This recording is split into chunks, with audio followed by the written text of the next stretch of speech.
අපි ලංකාවේ මේ නව වැඩි දියුණු කරපු සහල් වර්ග අඳුන්වලා දෙන්න කලින් අපේ පාරම්පරික සහල් වර්ග ඉතා විශාල ප්‍රමාණයක් තිබ්බා කියලා සාක්ෂි කියලා.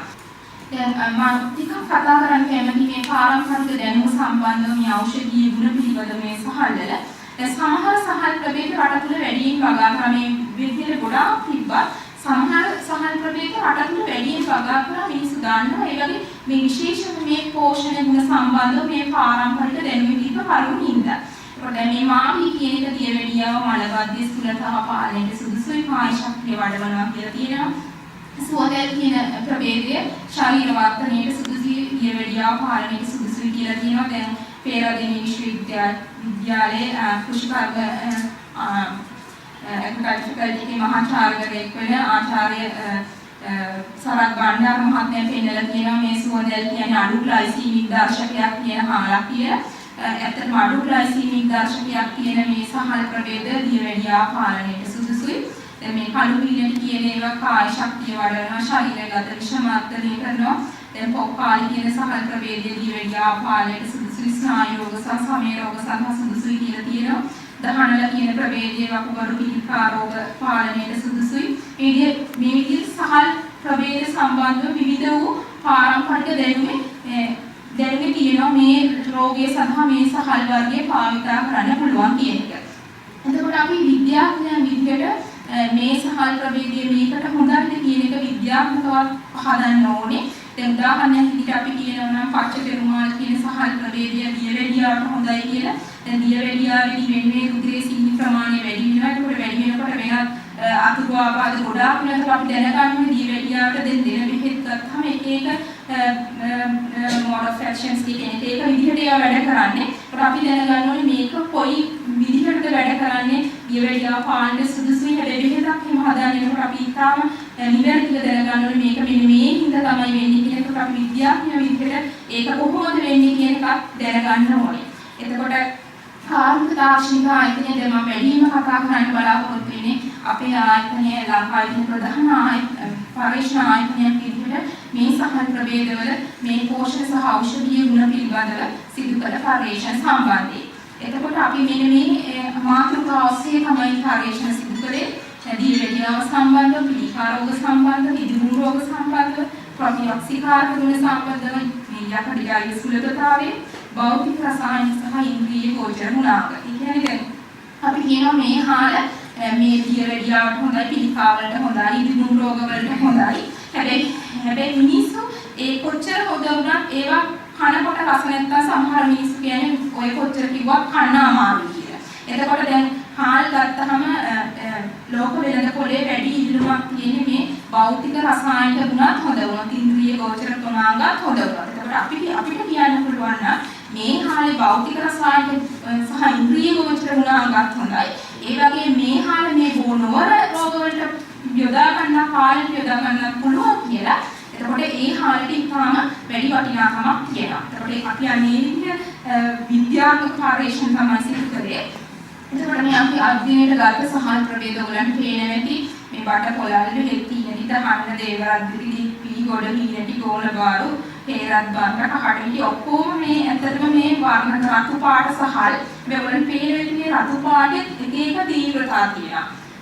දැන් මේ මෙතන තියෙන ඒ අධ්‍යයනයට ගත්ත සහල් ප්‍රභේද ඇත්තටම මේ පාරම්පරික සහල් සුදු සහල් අද සාමාන්‍ය රතු සහල්ලට වර්ණක තියෙන සහල්ලට සාපේක්ෂව සුදු සහල් වලින් අපිට තියෙන්නේ මේ කට්ටමංජල රතර සහ මේ සූදුරු සම්ප කියන ඒවා. ඉතින් ඔක්කොම මේ වර්ණක තියෙන සහල් මේ වර්ණක තියෙන ඒවට තමයි ලෝකයේ වැඩි අවධානයක් තියෙන්නේ. මේ වර්ණක තියෙනකොට තමයි මේ පෝෂණ සහ ඖෂධීය ගුණාංග වැඩි කියන එකක් වාර්තා වෙන්නේ. එතකොට දැන් මම මුලින්ම කතා කරන්න බලාපොරොත්තු වෙන්නේ මේ දියවැඩියාව සම්බන්ධව. දියවැඩියාව කියන්නේ දැන් ලෝකයේ ඉතා ශීඝ්‍රයෙන් වැඩි වෙන රෝගයක්. එතකොට 2000 වර්ෂයේදී විතර මිලියන 170 ගණනක් දියවැඩියා රෝගීන් හිටියේ. හැබැයි 2030 වෙනකොට ඒක මිලියන 370ක් විතර වෙනවා කියලා තමයි කියන්නේ. දැන් අපි ලංකාව දිහා බැලුවොත් ලංකාවේ ඉතා ශීඝ්‍රයෙන් මේක වැඩි වෙනවා. දැන් ලංකාවේ මුළු ජනගහනයෙන් 10%ක විතර දියවැඩියාව තියෙනවා කියලා කියන්නේ. ඒ කියන්නේ මුළු ඔක්කොම වයස් කාණ්ඩ සැලකුවාම.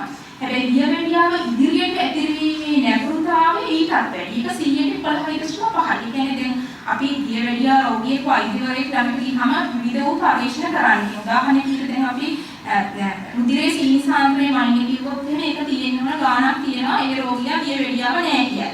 දැන් 120යි මිලිග්‍රෑම් per deciliter වලට වැඩි නම් සාමාන්‍ය දියවැඩියාව කියලා කියන්නේ. හැබැයි ඒ ඊට වැඩි නම් හැබැයි ඒ කිට්ටුවෙම තාම දියවැඩියාව නැහැ. හැබැයි ඉදිරියට ඇති වෙන්නේ තාම වැඩි ගැඹුරුතාවක් තියෙන ජනතාව ගොඩක් වැඩි. ඒක තමයි 115.5. හැබැයි ඒ විදිහ කට්ටිය අපිට මේ ආහාරයෙන් ඉතාම හොඳට පාලනය කරන්න පුළුවන්. ඒක දැන් ඔයගලන්ට පේනවා මේ දෙකම දියවැඩියාව සහ දියවැඩියාව ඉදිරියට ඇතිවීමේ ගැඹුරුතාව කියන දෙකම ගත්තාම ලංකාවේ 125කට පිට වෙන්නේ එක්ක දියවැඩියාව එක්ක දියවැඩියාව ඉදිරියට ඇතිවීමේ ගැඹුරුතාවක් තියෙනවා. ඒකට මේක ඉතාම ලොකු ප්‍රතිශතයක්. දැන් නගර බඩ ගත්තාම ගම් බඩ වගේ ඒක දෙගුණයක් විතර.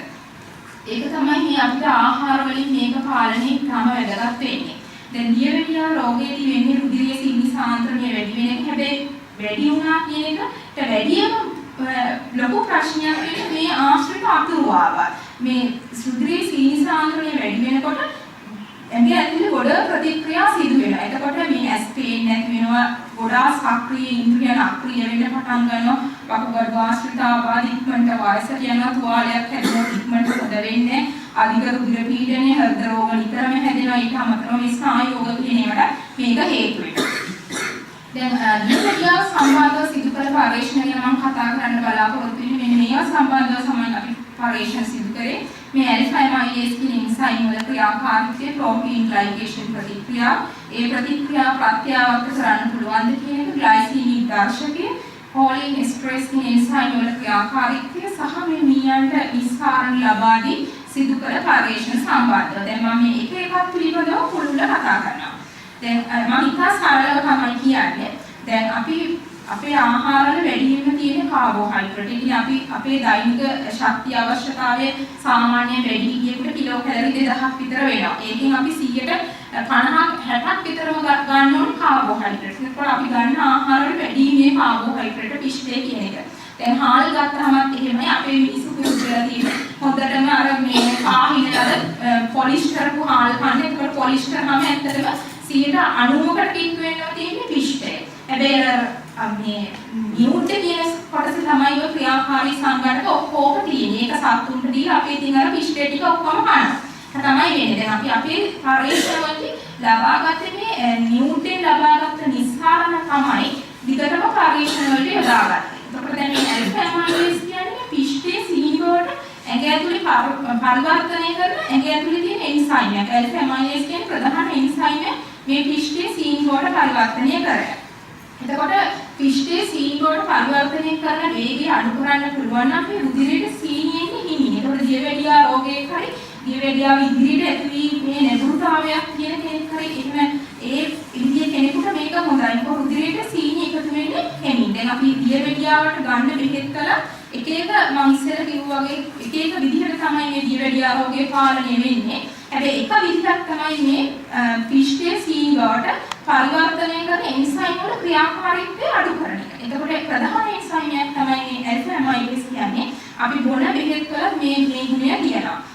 දැන් අපි බලමු මේ පිෂ්ඨයේ සීනි වලට පරිවර්තනය කරන මේ ඇල්ෆා ඇමයිලේස් කියන එන්සයිම් එකේ ක්‍රියාකාරීත්වය අඩු කරන්න පුළුවන් මේ පාරම්පරික සහල් වලින් ලබාගත් නිස්සාරණ වලට කියන එක. එතකොට අපිට පේනවා අපි ඇත්තටම පරිශ්‍රණ සඳහා පාරම්පරික සහල් 23ක් යොදාගත්තා.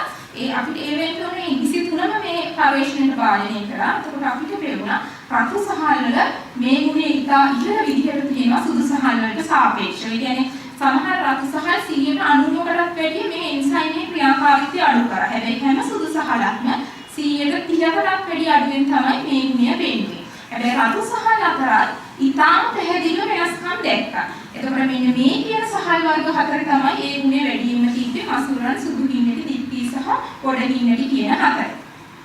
එතකොට දැන් මේ ප්‍රෝටීන ග්ලයිකේෂන් ප්‍රතික්‍රියාව ගැන ඉතා සරලව මම කියන්න කැමතියි. ඉස්සෙල්ලා කිව්වා වගේ රුධිරයේ සීනි සාන්ද්‍රණය වැඩි වෙන එකම නෙවෙයි මේ දියවැඩියා රෝගේ කියන ප්‍රශ්නේ. ඊටත් වැඩි ප්‍රශ්නේ මේ සීනි වැඩි වෙනකොට සීනි සහ ප්‍රෝටීන් අතර ප්‍රතික්‍රියාව. දැන් සෛලවල තියෙන ප්‍රෝටීන් සීනිත් එක්ක ප්‍රතික්‍රියාව වෙනවා. මේ ප්‍රතික්‍රියාව ඉතාම සංකීර්ණ ප්‍රතික්‍රියාව. මම ඒ ගැන කතා කරන්න බලාපොරොත්තු වෙන්නේ නැහැ. එහෙම වුණාම ඇත්තට මේ ප්‍රතික්‍රියා මිලාන් ප්‍රතික්‍රියාව කියලා තමයි මුලින්ම මේ මිලාන් කියන විද්‍යාඥයා හොයාගත්තේ ප්‍රංශ විද්‍යාඥයෙක්. ඒක හැබැයි ඒක මුලින්ම මේ ශරීරය තුල සිදුවෙනවා කියන එක විදිහට නෙවෙයි හොයාගත්තේ. දැන් කාබෝ ප්‍රෝටීන සහ සීනි වැඩිපුර තියෙන ආහාර අධික උෂ්ණත්වයට වත් කරනකොට මෙන්න මේ ප්‍රතික්‍රියාව වෙනවා කියන එක හොයාගත්තේ මේ විද්‍යාඥයා. දැන් අපි දන්නවා දැන් ඔය පාන් ආශ්‍රිත නිෂ්පාදනවල උඩ ඔය මේ Browning reaction ඇත්තට මේක නේද දුරු පාට එක හැදෙන්න හේතුව මේ මිලාන් කියන reaction එක. හැබැයි මේ ප්‍රතික්‍රියාවම ඒක ඇතුළේ වෙනවා කියන එක හොයාගත්තේ දැනට අවුරුදු 40කට 50කට විතර කලින් මේ හීමොග්ලොබින් කියන ප්‍රෝටීන් එකෙන් වෙනවා කියන එක. ඒකයි මේ දැන් අපි ඔය දැන් වෛද්‍යවරයෙක් ළඟට ගියාම දියවැඩියාව සම්බන්ධව HbA1c glycated hemoglobins කියන ටෙස්ට් එක මෙන්න මේකට අදාළ පරීක්ෂණයක්. එතකොට මේ ප්‍රතික්‍රියාව ඒක ඇතුළේ වෙන්නේ අඩු උෂ්ණත්වයක. අපේ ශරීර උෂ්ණත්වයක. මම ඉස්සෙල්ලා කොයික ආහාරවල හොයාගත්තේ අධික උෂ්ණත්වයක. මේක හැබැයි මේ ප්‍රතික්‍රියාව ඉතාම සෙමින් ඒක ඇතුළේ සිදු වෙනවා. ගොඩ කාලයක් ඒකයි මේ දියවැඩියාව ආශ්‍රිත දියවැඩියාව රෝගීන්ගේ මේ දිගු කලක් තියෙන ඇඟ ඇතුලේ තියෙන ප්‍රෝටීන් වලට තමයි ගොඩාක් වෙලාවට මේක එෆෙක්ට් වෙන්නේ. දැන් ඇස්වල තියෙන ඒවා එක්කෝ ඊටාම ක්‍රියාකාරී ඉන්ද්‍රියන් වකුගඩු ස්නායු සෛලයන් හෘද රෝග ඒක තමයි ඒකට හේතුව.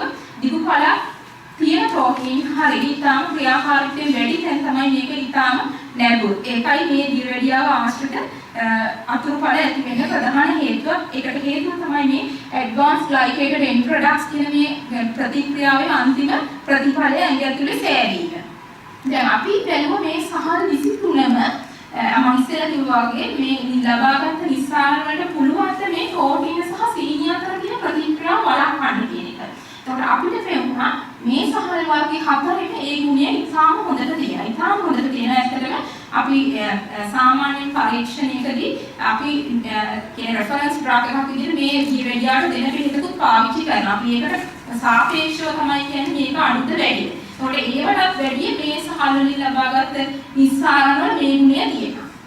එතකොට ඊළඟ වැදගත්ම දේ තමයි දැන් දියවැඩියා රෝගී ගත්තහම මේ මම අර කිව්ව ප්‍රතික්‍රියා කොහොමද දිගටම සිදු වෙනවා බෙහෙත් ගත්තා. ඒ වගේම තමයි අපි වයසට යනකොට මේක වෙනවා. නැචරල් ඒජින් වලදී මේක වෙනවා. එතකොට අපිට ඉතාලම කොහොමද මේ ග්ලයිකේටඩ් එන්ඩ් ප්‍රොඩක්ට්ස් කියන එක ඇඟ ඇතුළේ හැදිලා තියෙන්නේ. එතකොට ඒක ප්‍රත්‍යාවර්ත කරන්න පුළුවන්ද කියන එක ඉතාම වැදගත්. ඒ ප්‍රතික්‍රියා වළක්වන එක විතරක් නෙවෙයි හැදිච්ච ඒවා අනිත් පැත්තට ගෙනියන්න පුළුවන්ද කියන එකත් අපි බලන්න ඕනේ. එතකොට අපිට තේරුණා මේ සහල් වර්ග හතරේ ඒ ප්‍රතික්‍රියාව වළක්වන්නත් පුළුවන්. ඒක හැදිච්ච අනිත් පැත්තට ගෙනියන්නත් පුළුවන්. එතකොට ඉතාම වැදගත් මේ ගුණය. ඇත්තටම සහල් මං කෝ රටවල් 100ක විතර වගා කරනවා ලෝක ජනගහනයෙන් භාගයක විතර ප්‍රධාන ආහාරය විදිහට තියෙනවා. හැබැයි මේ පරිශ්‍රණ දෙකම අපි ලෝකෙට ප්‍රථම වාර්තා කරන්නේ අපේ ආයතනයේ අපි මුලින්ම වාර්තා කරේ මේ ජර්නල් ඔෆ් සීරියල් සයන්ස් කියන්නේ මේ ධාන්‍ය සම්බන්ධව ලෝකයේ තියෙන ඉතාම වැදගත් ජර්නල් එකක්. අපි 2013 මේක පළ කරා. ඒතකොට අපේ හාල්වල මේ ගුණය මුලින්ම ලෝකෙට ප්‍රකාශ කරන්නේ අපේ මේ පාරම්පරික සහල්වල. එතකොට මේ ග්ලයිසීමික් දර්ශකය කියන එකක් කතා කරන්න ඕනේ. දැන් ග්ලයිසීමික් දර්ශකය කියන්නේ අපි මේ පිෂ්ඨයේ තියෙන ආහාරයක් අපි ගත්තාම කොහොමද මේ රුධිරයේ සීනි සාන්ද්‍රණය ඉහළ යාම පෙන්වන දර්ශකයක්. ඒක සාමාන්‍ය එක්ක ග්ලූකෝස් වලට හරි එක්ක සුදු පාන් වලට සාපේක්ෂව තමයි කියන්නේ. කියන්නේ ග්ලූකෝස් 100ක් කියලා ගත්ත වෙලාවක අපේ ආහාරයේ ග්ලයිසීමික් දර්ශකය 100ට අඩුයි. හැබැයි සුදු පාන් 100ක් කියලා ගත්ත වෙලාවක සමානලට 100ට වැඩි වෙන්නත් පුළුවන්. මොකද සුදු පාන් වල ග්ලයිසීමික් දර්ශකය කියන්නේ ඊට වැඩිය ඩයිජෙස්ට් වෙන ෆුඩ්ස් තියෙන පුරාන්ත 100ට වැඩි වෙන්නත් පුළුවන්. සාමාන්‍ය ග්ලූකෝස් ගත්තොත් ග්ලූකෝස් වලට සාපේක්ෂව තමයි මෙයාගේ යන් කියන්නේ. එතකොට 155ට අඩු ඒවා අඩු ග්ලයිසීමික් දර්ශකය 55යි 69 අතර ඒවා අතරමැදි 70ට වැඩි නම් වැඩි ග්ලයිසීමික් දර්ශකයක් කියලා තමයි කියන්නේ. එතකොට දියවැඩියා රෝගීන් ගත්තාම රුධිරයේ ඉක්මනට සීනි එන්න හොඳ නැහැ. එතකොට මේ අඩු ග්ලයිසීමික් දර්ශකයක් තියෙන ආහාර තමයි හොඳ. එතකොට දැන් මම කලින් කිව්ව කොහොමද හාල් වල සාමාන්‍ය 75ක් 80ක් විතර කාබෝහයිඩ්‍රේට් තියෙන්නේ. හැබැයි පොලිෂ් කරොත් එහෙම 90ක් විතරම තියෙන කාබෝහයිඩ්‍රේට්. ඒ විදිය තියෙන ආහාරයක අඩු ග්ලයිසීමික් දර්ශකයක් වෙන්න නම් ඒ වගේ ක්‍රියාකාරී සංඝටක අනිවාර්යෙන් තියෙන්න ඕනේ. නැත්නම් අඩු ග්ලයිසීමික් දර්ශකයක් වීමේ නැඹුරුතාවය ඉතාම අඩුයි. දැන් ඒකෙන් පේන්නේ මේ අඩු ග්ලයිසීමික් දර්ශකයක් තියෙනවා නම් ඒව අනිවාර්යෙන් ක්‍රියාකාරී සංඝටක අඩංගු වෙන්න ඕනේ කියන එක. එතකොට අපි කරපු පරීක්ෂණ වලදී අපිට පෙවුණා මේ සුදු හීනේදී මස්කුලන් සහ දික්පේ කියන සහල් මේ අඩු ග්ලයිසීමික් දර්ශකයක් තියෙන විදිහට තමයි තියෙන්නේ. අනිත් සුදු පාන් වලට සාපේක්ෂව ඉන්නේ දියවැඩියා වගේ මේවා අනුභව කරන එක හොඳයි. හැබැයි වැදගත්ම දේ මේවා කන්න ඕනේ නියුඩ්ඩත් එක්ක. නියුඩ්ඩ අයින් කළා මේ අර ඇතුලේ ටික විතරක් කෑවට නම් මේ ಗುಣ හම්බෙන්නේ නැහැ. ඔය කියන සියලුම දේ ලබා ගන්න අපි නියුඩ්ඩත් එක්කයි කන්න ඕනේ. අපේ කුරුද්ද තියෙන නියුඩ්ඩ සතුන්ට දීලා ඒ ප්‍රෝටීනයි ෆිෂ් ටික විතරයි කන්නේ. එහෙම කෑවොත් නම් ඔය කියන ಗುಣ ගන්නත් බෑ කියන එක තාප හැදිලා කියන්න වෙනවා. දැන් ඊළඟට මේ කෝලින් එස්ටරේස් එන්සයිම් වල ක්‍රියාකාරීත්වය මම එක සරලව කියන්න. දැන් දියවැඩියාව ගත්තහම type 1 සහ type 2 diabetes කියලා තමයි ඔයගොල්ලෝ අහලා ඇති. ඒ type 1 එකේදී වෙන්නේ ඉන්සියුලින් එක ඇතුලේ හැදෙන්නේම නැහැ. එතකොට අපි පිටින් ගන්න වෙනවා. type 2 කියන්නේ වැඩියෙන්ම කියන දියවැඩියාව. ඒ කියන්නේ 80%ක් විතරම type 2 diabetes මේ වයසක අය කට්ටිය අතර තමයි වැඩිපුරම ප්‍රචලිත. හැබැයි මේ type 3 diabetes කියන එක මේ ඉතාම මෑත කාලයක තමයි මේ පළ වුණේ. ඒ කියන්නේ දැන් අපි දන්න සමහර neurological diseases වගේ Alzheimer's වගේ මේ choline esterase කියන එන්සයිම් වල ක්‍රියාකාරීත්වය වෙනස්කම් වෙනවා. හැබැයි මේ choline esterase කියන එන්සයිම් වල ක්‍රියාකාරීත්වයට මේ ඉන්සියුලින් කියන හෝමෝනයේ සම්බන්ධයක් තියෙනවා කියන එක ඒ කියන්නේ ඉන්සියුලින් හැදෙන්න ඒකේ sensitivity එක දෙකටම බලපානවා කියන්නේ type 1 එකේ type 2 කියන දියවැඩියාව දෙකේම සංකලනයක් මේ අවස්ථාවේ ඇති වෙනවා කියන එක මේ ළඟදී තමයි පැහැදිලි කරේ.